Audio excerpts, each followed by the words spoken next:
The NHL is one of the rare leagues that allows its players and management groups to take a break from the sport for a short stint at the end of December, as long as their season intersects with the holiday time. Because of this, under section 16.5-D of the CBA, the NHL goes through a holiday roster freeze. For the most part, this is a pretty simple section. A roster freeze means that almost all movement from the teams must stop. This means that teams can't partake in trading players, loaning players, or waiving players. And the roster freeze covers active players, non-roster players, players on the injured reserve, and players that may be injured but aren't on the roster. And for the sake of the 2017-2018 season, the holiday roster freeze would begin on December 19th at 11:59 p.m. local time. And the freeze lifts on December 28th at 12:01 a.m., also local time.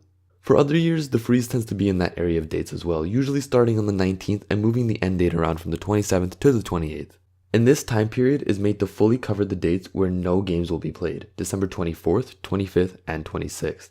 And the reason it starts so much earlier before those dates is to better accommodate players to spend time and make plans with their loved ones for the holidays. Because it would definitely suck to get moved across the continent a couple days before Christmas, that's for sure. All in all, the NHL does a pretty good job at accommodating its players in this regard. But that's not where the holiday roster freeze ends, because remember, I said almost all moves are stopped. The exceptions are as follows. Players can still be called up to an NHL team like normal in this time frame. If a player is put on waivers on the 18th, the day before the freeze, but claimed by another team on the 19th, the day of the freeze, then that player must report to their new team.